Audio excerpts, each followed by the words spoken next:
Hello and welcome. When you think of the Bristol VR, you naturally think of either the early tilling companies or indeed the National Bus Company fleets. But if I told you that the largest operator of Series 2 Bristol VRs wasn't actually a member of the National Bus Company but was a PTE, would you believe me? Come with me on our YouTube time machine all the way back to the 1970s as we look into the history of the West Midlands PTE Bristol VRTs.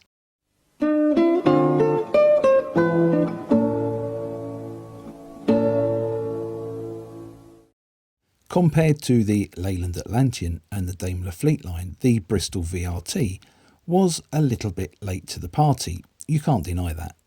The Atlantean had turned up in 1958, the Fleetline had appeared in 1960, but the Bristol VRT first appeared in 1968, a full 10 years after the Atlantean. Now, as we've seen in other videos, the Bristol VR wasn't actually meant to be the bus that we all now know and love. The original design, the Bristol VRL, called for an inline, rear-mounted offset engine. The idea being that the chassis could be utilised to become a double-decker bus, a single-decker bus, or even a coach. Now, I have done a video about the Bristol VRL in the Standerwick and Ribble fleet, and I'm going to try and remember hard to put a little link up to that video in the top right hand corner. I've also done a video on the Bristol VR as a whole as well, and again at some point I'll try and put a link up to that video. Now, it is one of my older videos, so the production isn't quite as shiny and new as it is on these later videos, so I do apologise for that, but I hope you still enjoy watching them. The original Bristol VRL was born in 1966, but this design was unfortunately killed off by politics and the bus grant, and this would see the hurried launch of the Bristol VRT with the transverse engine across the back in a very similar style and design to the Leyland Atlantean and the Daimler Fleetline. But as I previously mentioned, these were much more established models than the newcomer, the Bristol VRT. Now, as I said in the introduction, when you think of Bristol VRs, you tend to think of the tilling fleets and the National Bus Company. Both Bristol and Eastern Coachworks were nationalised along with the tilling fleets in 1948, and this severely restricted who they could sell their products to. In fact, they were only permitted to sell their products to the state-owned bus companies, the Tilling Group. Unfortunately for Bristol, this was the time that they started work on the Bristol low-decker, and you don't need me to tell you how successful that was. And it's interesting to speculate, had Bristol been able to sell to the open market, how much more popular and how much more successful the low-decker would have been.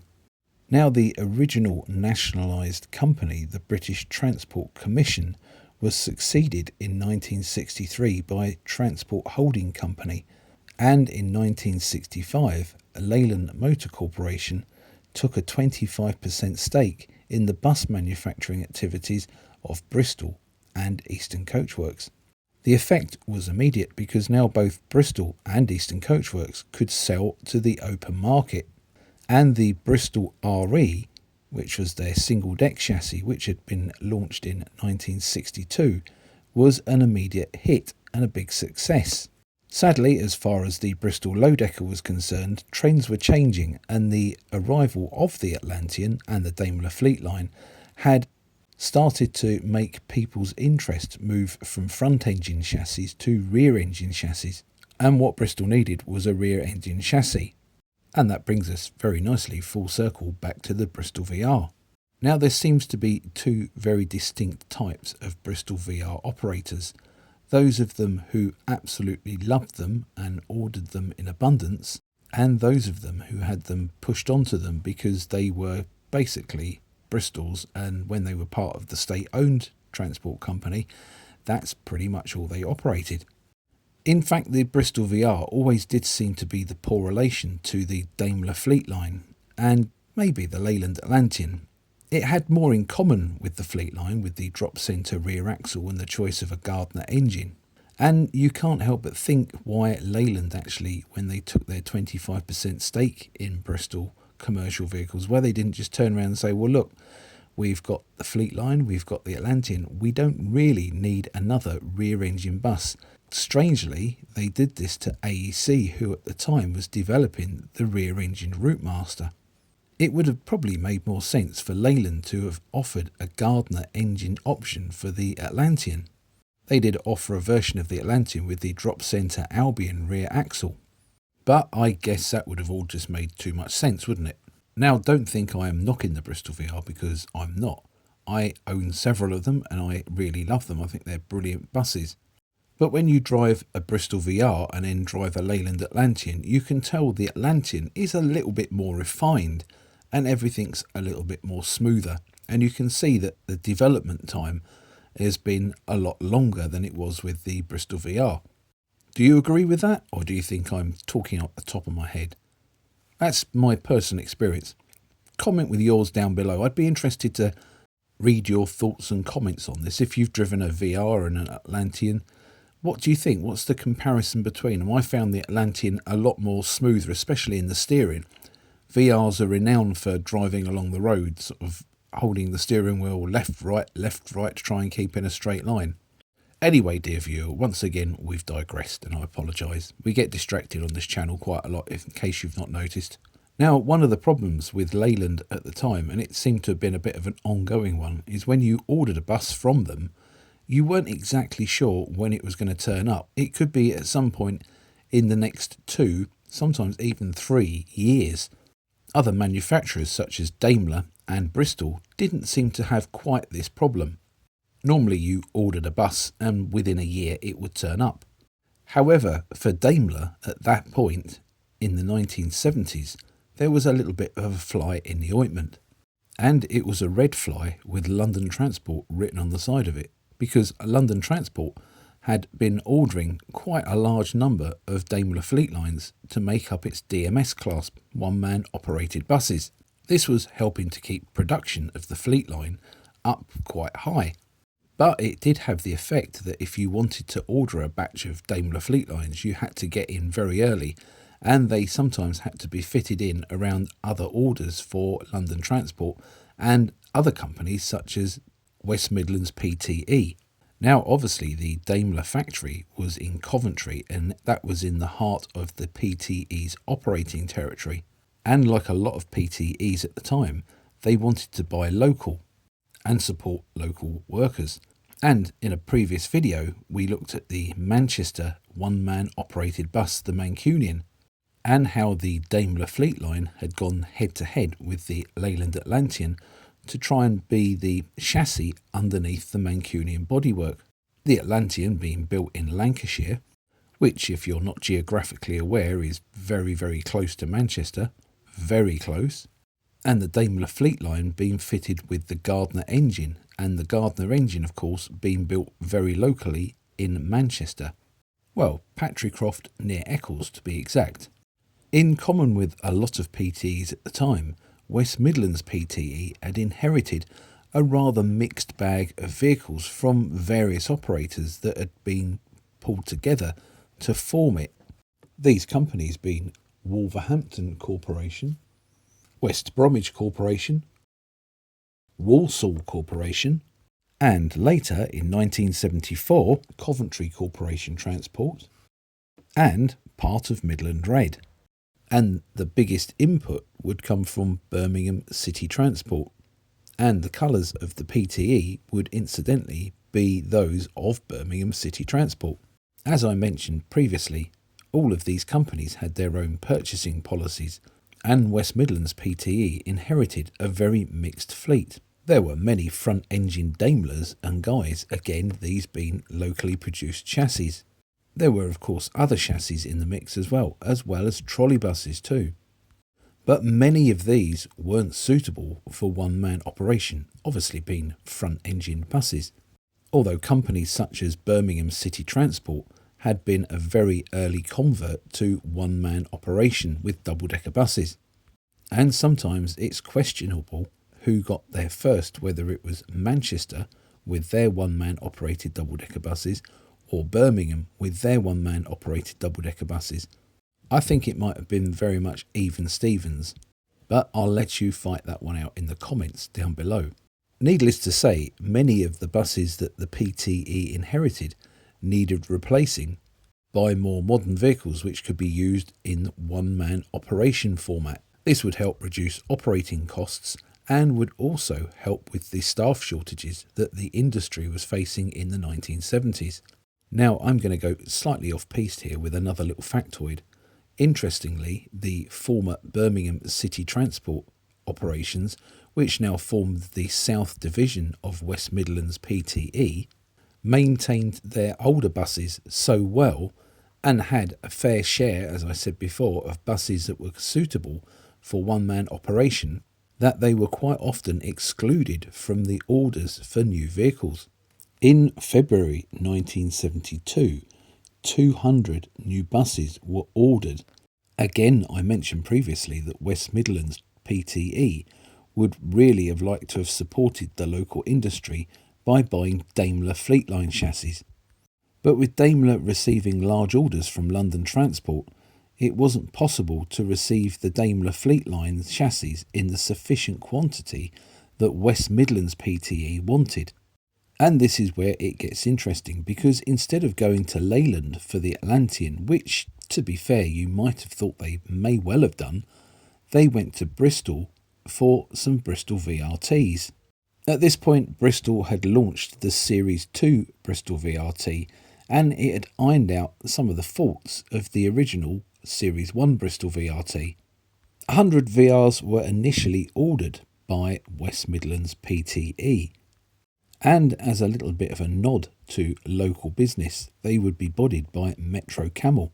The first of these VRs would appear at the Commercial Motor Show in Earl's Court in London in October 1972, and this would be 4343. And this would have the registration of EOF 343L. The MCW bodywork would seat 76 and would be single door. Now, before we continue, let's just say at this point that West Midlands wasn't the only PTE to order the Bristol VRT. Merseyside would order several batches, bodied by East Lancs, and Sheffield Corporation, alright, I know that's not a PTE, would order some before they were swallowed up by South Yorkshire PTE in 1974, the buses arriving in 1972. Again, the ones that would enter the South Yorkshire fleet were East Lancashire bodied. And if you'd like to see videos on the Merseyside buses, and indeed the South Yorkshire or the Sheffield Corporation, depending on your viewpoint, Bristol VRs, please comment down below. Over in Manchester, Selneck was another PTE that took a batch of 25 Bristol VRs. These being an order carried over from North Western Road Car Company with Eastern Coachworks bodywork. And you can imagine that Selneck would have probably preferred these buses either to be bodied by East Lancs or Northern Counties, or probably just to be Leyland Atlanteans in all fairness.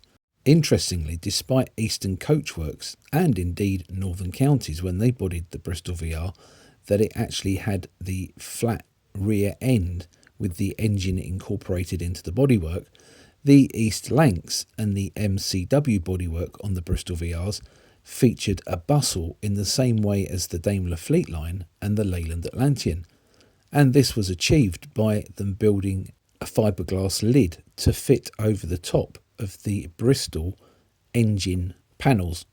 Now, I'm not overly sure why they did this. It might have been something to do with noise. It might have been a worry about if there was an engine fire that it would enter the saloon a lot easier if the engine was incorporated into the back of the bus. It could be either of those, or it could just be the fact they found it easier to maintain and work on the buses with that bustle there, so they could just take all the panels off and just see the engine and the gearbox. Who knows? But the MCW bodywork was very similar to the bodywork that was starting to appear on Daimler Fleetlines for the PTE. Apart from the rear engine panels, of course, and the front mounted radiator, which required a grille to be fitted at the front end. One of the greatest improvements, apparently, was the fact that these buses featured white ceilings in place of yellow ceilings which had been featured on the previous deliveries, this brightening up the interior no end. 4343 entered service at Wolverhampton in November 1972. However, there would be a little bit of a gap for the next bus, which was obviously 4344, being delivered, as 4343 was a little bit of a prototype.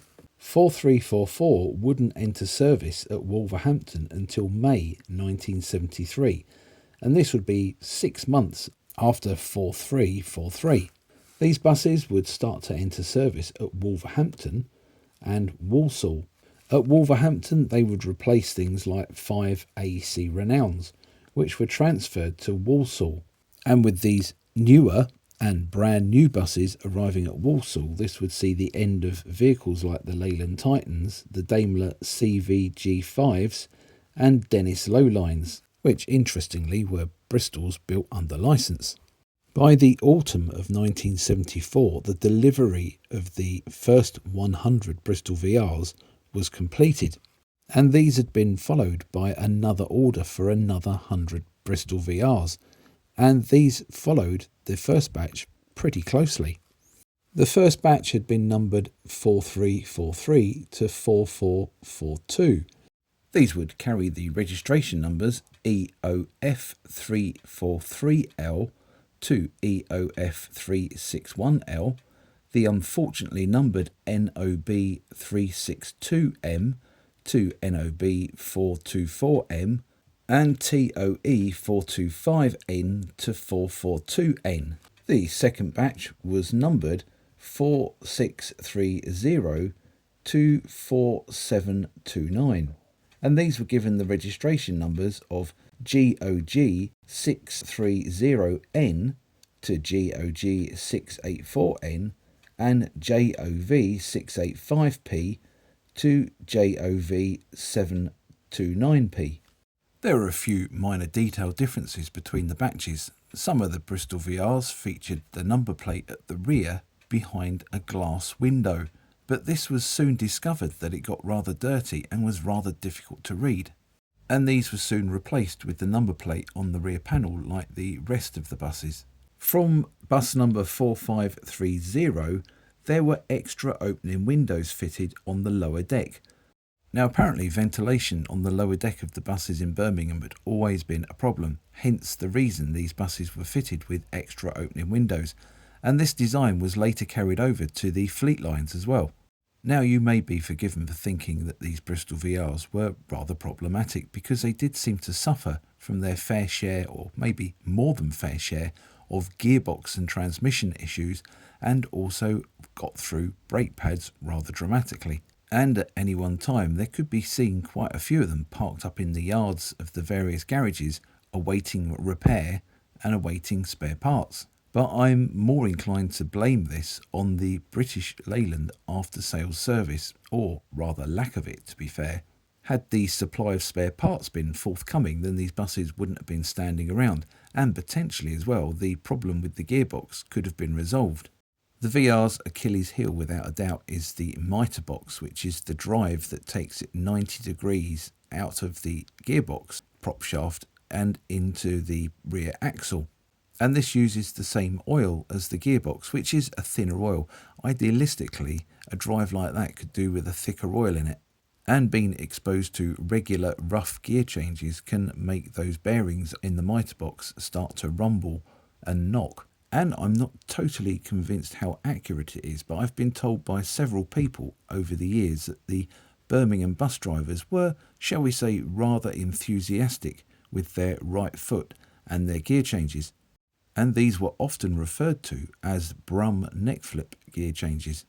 Maybe again you can confirm or deny this in the comments down below. I'd love to know the truth behind this. No more Bristol VRs would be purchased by West Midlands PTE, and their total number would reach 200. All of these being Series 2s, which was quite strange because some of them received P registrations, and of course by the time the Eastern Coachworks vehicles received P registrations, they were onto the Series 3 models. The PTE's bus needs were met through buying more Fleetlines, some Leyland Nationals, and from 1979, the Metro bus. Now I know West Midlands PTE also operated the Ailsas as well, the Volvo Ailsa front engine buses, but I'm going to be keeping that back for another video. And if you'd like to see that video, please comment down below. They even took second-hand buses in the form of former London Transport DMS class Daimler and Leyland Fleetlines, the very ones which had caused delays at the Daimler factory when they were ordering their buses. Now at that time, buses actually had a 7-year fitness certificate. Some of the early Bristol VRs 4343 to 4373 were overhauled upon expiry of their certificate of fitness. But it was soon discovered that the cost of overhauling them and getting them ready for their certificate of fitness was excessively high. And buses 4374 onwards, when their certificates expired, were stored, as also at this time there was going to be some service cuts to the network as well. The first withdrawals started as early as 1980, and interestingly, around this time, West Midlands was also withdrawing the former Birmingham City Transport Daimler Fleetlines from 1965-1966. So it shows you how early these Bristol VRs were actually withdrawn, doesn't it? The first sales of the type happened in 1982, when a substantial amount of this first batch was sold to the National Bus Company, and these would go to National Welsh and South Wales Transport. At this time, the majority of the second batch of the Bristol VRs remained on the company's books, although quite a few of these spent a lot of time off the road, and a handful of vehicles were never used ever again. The last Bristol VR to be overhauled re-entered service in December 1984, and this was a few months after the previous vehicles had been overhauled. This was 4714, and the delay was apparently caused by the fact that it was painted in a commemorative livery for South Staffordshire Tramways, this being part of a celebration of 100 years of public transport in Walsall. However, by the time that West Midlands PTE was privatised to become West Midlands Travel in October 1986, they had all been withdrawn, and as far as I know, none passed to West Midlands Travel. Sadly, some of the early batch would be broken up quite early on and would only have survived somewhere in the region of around 10 years before being scrapped. But many of the others found new homes with new owners in new parts of the country, and some of these would include new roles such as play buses or non-PSV uses. In addition to the National Welsh and South Wales ones I mentioned earlier on, West Midlands Bristol VRs found their way into the fleets of Wilton Dorset, Crosville, Burton of Brixham, and Coastal Red coaches, to name a few. Today, only 5 or 6 buses survive from the entire batch of these Bristol VRs, with 2 of them being preserved, while another 2 are used for spare parts to keep these ones going. And there's also another 2 that are in non-PSV use, with one being a caravan, but that hasn't been reported for quite a while, so I'm not sure if that exists still or not. Well, I hope you enjoyed the history of this batch of buses, and it just goes to show that PTE doesn't necessarily mean Leyland Atlantean or Daimler Fleetline, does it? And it also kind of shows how versatile the Bristol VR actually was, because you could put almost any bodywork on it, and apart from the sound, it certainly wouldn't look like a regular Bristol VR. Not the sort of thing you'd expect anyway, is it? If you did enjoy this video, please like, hype and share it. I know you can't always hype things if you're watching on a television or on a desktop device, but if you're watching on a device that allows you to hype, then please do. I'd appreciate that very much. If you're enjoying the channel and the content that I'm producing, you can always buy me a drink if you click on the super thanks button. Again, I would be ever so grateful. Thank you in advance. And lastly, I will shut up in a moment, I promise you. Don't forget to subscribe to my channel and hit the notification bell so you don't miss my future releases in this and my other series here on YouTube. If you look through my back catalogue, and I can assure you I'm not being rude, there are plenty of other bus related videos on there for you to watch at your leisure. We cover all sorts of things from company histories down to batches of vehicles and individual types of vehicles as well. But we've got a long way to go, and it's always good when you can suggest things for me to look at and do. And I do seriously look at all suggestions, and some of them actually do become videos, so you never know. Once again, thank you so very much for watching. Bye for now.